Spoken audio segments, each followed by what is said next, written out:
Hey there, how you doing? So Andy from recruitmentmarketinginternational.com. So today, just a very quick video on retained business.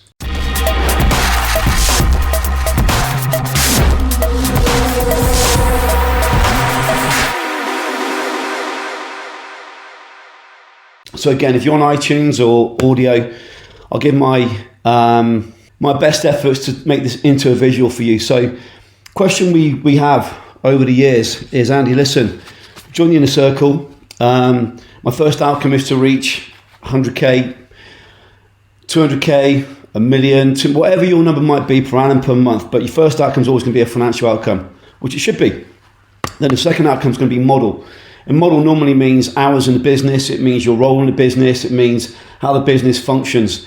So, for example, if you're in a contingent business, the stress, disappointment, the adrenaline of being contingent all the time is not a nice place to be. Retained is a much stronger place to be. So one of the questions we get over the years consistently is, how do I go retained? So yes, we've got modules on how to go retain business, but if you're not inside the inner circle, you're not privy to those. If you are, you'll know this stuff. But I just want to take it back one step, if I may, so almost like a helicopter level. So let's think about what happens. A business owner or a department head or an HR leader is the person who decides to hire you. They're the person who decides to hire you. And you want retained business. So they're going to make that decision on, number one, using you. Number two, using you again. And then number three, getting into the retained world based on what? It's based on value. Based on value. So you need to exchange value with that decision maker.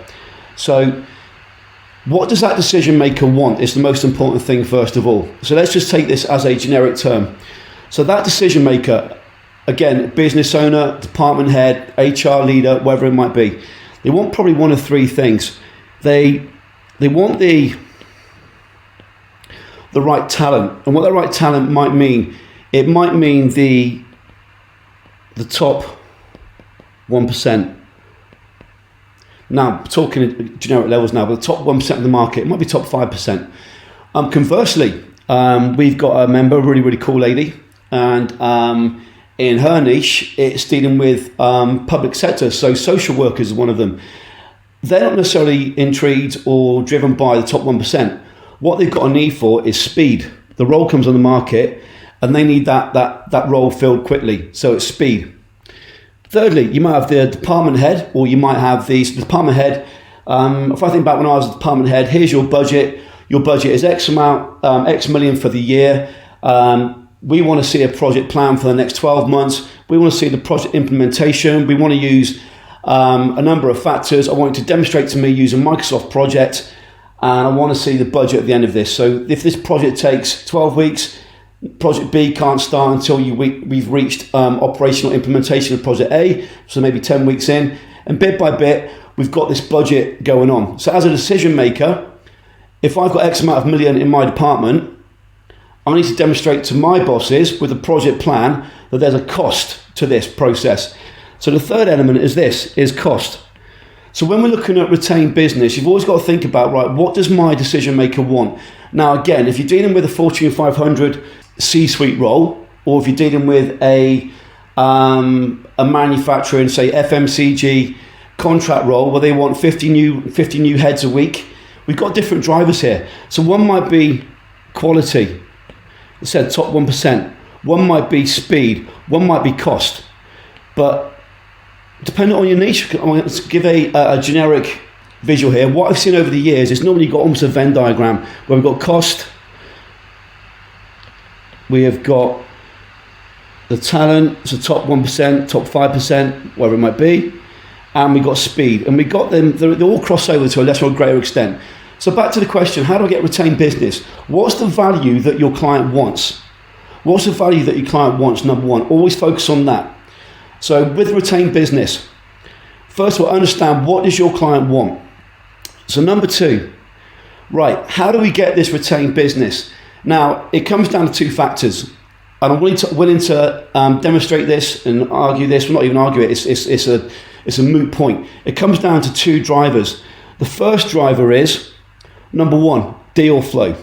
Deal flow. So if you're currently not 100% retained, and let's say that half your business is retained, half isn't, or maybe you're all contingent, the first thing is deal flow. So that is a number of opportunities you've got to put forward a proposal whereby you only work in retained. So that's deal flow. Number 2, we have a number of leads coming in. So we've got the ability to say to the client, we only work retained. So to do that, we need some semblance of authority. So with deal flow, that comes down to basics. So I won't go through this now, but here's an example of mechanisms to bring in leads with one MPC, which I won't go through right now. But if we've got this set of leads consistently coming in, so let's say that every day we're getting 20 inbound inquiries and they're A's. So A's, B's and C's are A's. What does it gives us deal flow to have the ability to put forward our terms and conditions, number 1. So deal flow is what we want to achieve. Number 2, we want authority. So if we had a graph, and if we got this graph of, right, going retained, and we're at 0%, and we're at 50%, and we're at 100%. And then we've got, along our horizontal axis, for those who are not seeing this, so vertical axis, we've got retained. Horizontal axis, we've got our authority. As our authority goes up, there's usually a direct correlation to the ability to get retained. However, what I usually do and what I usually expect is when we run a campaign with an inner circle member, for example, I make the negative assumption that we've got 0 authority. So we want to run a campaign whereby we got leads coming in, but we want multiples of leads. As I said, we want deal flow. So inbound leads. Then we have a conversion process. Conversion process, in simple terms, is the engagement with the client. So if you think about this, let's say, for example, you've got 100 appointments with 100 clients. Now, in those 100 appointments with those 100 clients, I don't know what your conversion figure is, 1 out of 2, 1 out of 5, 100%, I don't know. But what happens in that conversion process is they are not going to hire you for a number of reasons. And those reasons will be something along the lines of the following. So I'm a massive believer in stretching the gap. So if we've got you, our hero, our heroine over here on the right-hand side of the page, left-hand side, they've got the option of other recruitment search businesses. They got option number 1. Option number 2, they may be directed internally that they need to use a PSL, a preferred suppliers list. So Andy, your department must use these 6 agencies. We've got a history with them. Or number 3, they might have an internal recruitment function. So they might have an internal talent acquisition team. They might have an internal HR team. So when we look at retained business, you must go in there, and I believe you go in their worst case scenario, they've got the option of other recruitment search businesses. They've got the directive of a preferred suppliers list. They've got the ability to use or the enforcement of internal recruitment. So how do we get that set of factors overcome and they choose you? Well, what you need to do is you need to demonstrate the gap. So Mr. Client, you've probably engaged with other recruitment search businesses in the last 12, 24, 36 months. You've probably come across these 3 issues, the impact being X, Y, Z. Mr. Client, you may have the option of a preferred suppliers list, 6 existing relationships. You may have come across problems A, B, C, the impact being X, Y, Z to you. Mr. Client, same with internal recruitment. So what we do is make this gap a real thing. We make it visual. Then we got you. Now you can only demonstrate this gap if you've got a tangible that decimates those 3 options. So you must have a system that decimates those options. So when I talk about, for example, monopolizing a niche, so if there's 10,000 clients, you have 10,000 clients in your database if you're candidate driven, and vice versa. So if your client's got a need for the top 1% of candidates, and let's say, for example, you work in, let's give you Michael's example, you work in gaming, and there are only 400, there's 1,000 candidates in that entire niche, 1,000 candidates in that entire niche, 1,000. Michael's got all 1,000 in his database. He's identified the top 40%. He's now got a campaign where we run a automated inbound process. 90% of the 40%, which is 400, see his role. So what that means is, when Michael sends across to the client, these are the 6 candidates I put forward to you. He sent the 6 candidates who are the top 90% of the top 40%. So what that means is, he really has got the top 1 to 5% sent across to that client.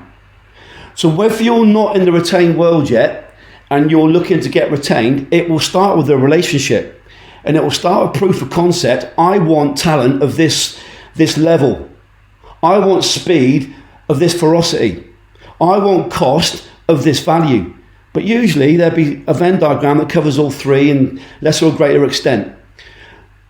See, what you want to be aware of with retained business, there isn't some magic silver bullet that you're not aware of. We've got a really cool member called Laura who works 20 hours per week, 7-figure business, exceptional lady, been with us now for 4 years, I think. And Laura jumped on one of our mastermind calls about maybe 2 years ago now. And Laura came on the call and she said, right, Andy, how do I go retained? And the exact answer I gave, right, I'm going to give you this. We've got modules you can go and see, but first of all, let's break through why we've not been through the modules yet. We've got an internal thing to focus on. It really comes down to that. It's deal flow and authority. So deal flow comes with campaigns, and authority comes with a whole semblance of strategies. But you can combine the two, which I'm not going to go through now because I want to keep this video short, but you can combine the two. As you can see on the screen now, these strategies here combine both authority and also campaigns to bring in leads, bring in business. So retain, taking a step back. If you're finding now, because what's going on with the economy and the working remotely, your days are maybe unstructured. You've only got 4 hours a day, not 8, 10 like you did before. And you're finding your time needs to be more focused on a big outcome. So it needs to be focused on, I've got less time, I need a bigger outcome for the time that I invest. Pareto's law, 80-20 rule. Think about, right, if I had a business that was retained, is that going to help me? Of course it is.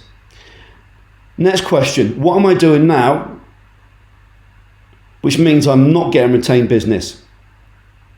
Next question, what do I need to do to turn retained? And it's really simple. We get increase in leads, in deal flow, and we get an increase in authority. So first step, take a step back. When you engage with any client, you remove yourself from the picture. We get too hung up on, is our website the right branding? We get too hung up on our logo, hung up on our LinkedIn profile, hung up on our... No, it's nothing to do with you. It's all about your client and their problems. Right now, the problem that your client had is completely different from the problem they had 6 months ago. Now, with the influx of dollars in the US, pounds in the UK, etc., the stimulus will continue for, well, who knows, but next 6, 9, 12 months. So there will be a fake lift in the economy, which means there may well be budget in your niche to do X. So the view that I would be taking is, right, what can I do now to really push retained business? Because when the dip does come, the dip might be your niche already, by the way. We've done another podcast on that, we can go and look through recently. But when the dip does come, and you've got this proven relationship with this client and clients of retained business, you are the go-to person. But finally, know this. If you are fully retained, ask yourself, right, how do we 10x the amount of business we've got? If you're not fully retained, ask the question, right, what do I need to demonstrate to the client that I can deliver what they want? So what do they want? And it might be the first cycle with that client will be a proof of concept. You might not have the fee that you want. It might not be retained, but you can say, if I do X with these terms, would you be willing to do X, Y, Z, i.e. retained?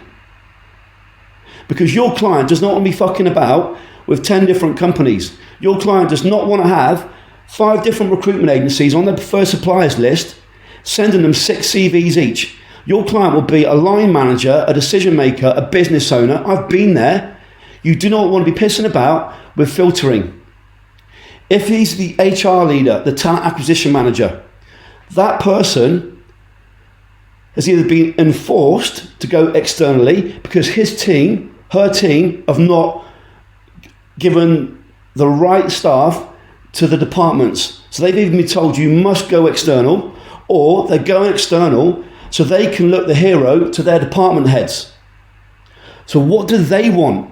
And one of the key lessons is, and we'll go to now and do a session on this, we call it HR Maximizer, but with the HR department, talent acquisition, internal, it's about letting them know you've got a system that delivers the top 1%, the top 5% within X amount of hours, days at this cost.